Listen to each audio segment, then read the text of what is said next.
Ud'u ila sabili rabbika bil hikmah wal mau'izatil hasanah wajadilhum billati hiya ahsan. Jika ada orang yang belum paham tentang tuntunan agama, dipahamkan. Jangan dimarahi, jangan dicela. Bagaimana cara mengajaknya? Saya tutup.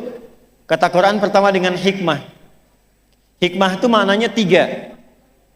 1, puncak pengetahuan. 2, kesesuaian perkataan dan perbuatan. 3, kata-kata dan sikap yang lembut dan bijak. Puncak pengetahuan, kesesuaian perkataan dan perbuatan.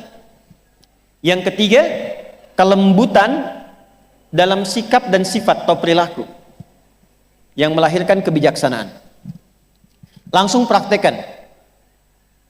Maaf Bu, jadi sudah pernah mengalami ya, kalau ada anak-anak gitu, anak rewel macam-macam, ibu pernah marah?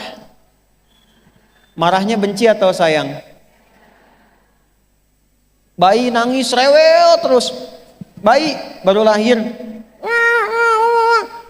apa ibu bentak? Diam kamu gitu? Tidak. Ibu pukul? Tidak. Yang keluar apa? Sayang, kan? Dipeluk dan sebagainya. Ada kondisi itu yang diisyaratkan dalam Quran, kadang-kadang dibalik supaya kita diberi kesempatan memberikan bakti dan keutamaan kepada orang tua yang telah merawat dari kecil itu. Nanti ada kondisi orang tua yang kembali kepada sifat kanak-kanak itu. Maaf Bu, kalau anak-anak senang dunia tidak? Senang. Mama. Lihat mobil-mobilan, pengen mobil-mobilan. Lihat pengen permen. Keluar dari sini lihat balon, pengen balon. Nanti ada orang tua yang kekanak-kanakan. Lihat tas baru, pengen tas baru. Ya, lihat ini butuh juga, kadang enggak tapi pengen. Seperti halnya dulu orang tua kepada anak tidak pernah membentak, memukul dan sebagainya, maka balikan itu dengan hikmah. Datang pada orang tua. Caranya bagaimana? Puji dulu, ucapkan terima kasih dulu, praktekkan Quran surah ke-46 ayat 15. Masya Allah, rasanya tidak ada deh di muka bumi ini yang paling aku sayang kecuali mama. Terima kasih sudah membimbing, melahirkan, merawat, menyayangi. Sambil dipeluk, sambil dipijitin. Mah, tolong doakan ya, aku jadi anak yang soleh. Itu melembutkan dulu hatinya. Lembutkan hatinya dulu. Setelah itu muncul, iya anak mama insya Allah soleh dan sebagainya. Baru masuk kepada inti pembahasannya. Mah, menurut mama bagaimana kalau satu saat aku dipanggil oleh Allah? Jangan bicara begitu dulu. Sudah muncul tuh ya. Iya mah, tapi kan harus siap-siap juga supaya memberikan pahala buat mama. Doakan ya mah, supaya nggak banyak sifat-sifat dunia yang melekat. Aku rajin sholat, semua yang ada dunia berkah sifatnya. Pelan-pelan dulu. Nanti kalau sudah masuk ini, baru masuk kepada yang lainnya.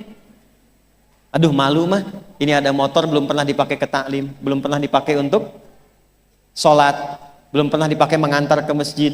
Doakan ya mah supaya berkah. Masuk dari kita pribadi dulu.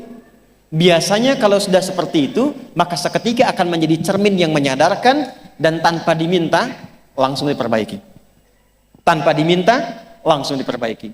Saya tutup dengan contoh singkat dan cepat. Saya pertama datang ke Indonesia, lalu mengasuh pondok pesantren di Jakarta. Saya nggak perlu sebutkan namanya. Di tempat itu banyak pejabat Bu. Qadarullah ada masjidnya. Pejabat ini rata-rata baru selesai masa pekerjaannya, pensiun lah istilahnya. Tapi rata-rata terkena post power syndrome. Jadi kalau di kantornya pejabat, di masjid pengen menjabat juga, pengen jadi imam. Lalu berselisihlah rata-rata mereka itu, pokoknya pengen jadi imam, sementara bacaan belum memenuhi. Saya bilang begini, saya tes dulu Pak, untuk jadi imam itu bacaannya mesti benar. Jawabannya hebat. Justru Ustadz ketika jadi imam itu supaya dibenarkan oleh makmum katanya. Bagus Pak, saya kasih Bapak cara supaya Bapak nanti jadi imam lebih hebat lagi. Bapak boleh jadi imam, gak ada masalah.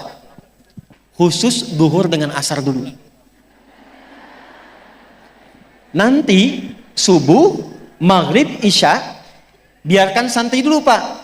Dalam masa menunggu itu Bapak setoran ayat yang mau dibaca maghrib. Biasa Bapak pengen imam sholat maghrib, silahkan Bapak duhur imam, asar imam. Nanti mau ke maghrib, apa yang mau Bapak baca untuk sholat maghrib Bapak setorkan dulu ke santri. Sementara nunggu setoran biarkan santri jadi imam. Begitu santrinya ngimamin suaranya bagus Bu, isanya bagus juga, subuh bagus juga. Besoknya saya bilang lagi, Pak silahkan maghrib imamin. Gak usah Ustadz, itu aja yang udah ada. Setelah mereka ada lebih bagus, udah lebih enak, kita naikin. Pak, jadwal isya ya, nggak usah Ustadz. Enggak, Bapak udah bagus bacaannya. Jadi begitu diberikan jadwal dan merasakan ada perubahan, disitulah kemudian terbawa untuk lebih meningkatkan bacaan Qur'annya. Sejak saat itu, yang tadinya hanya pengajian ibu-ibu, sekarang ada pengajian bapak-bapak. Untuk tahsin. Terakhir, bacakan doa Nabi Musa saat datang kepada Fir'aun. Jangan lihat Fir'aunnya, jangan lihat lihat sifat kerasnya. Fir'aun tuh begini Bu, sifat kerasnya. Saya nggak suka tuh dengan model rambutnya. Pisahkan kepala dari badannya. Bukan suruh cukur. Karena itulah di surat Thaha Nabi Musa diajarkan doa oleh Allah, Rabbi shrahli wa yassirli wahlul 'uqdatan yafqahu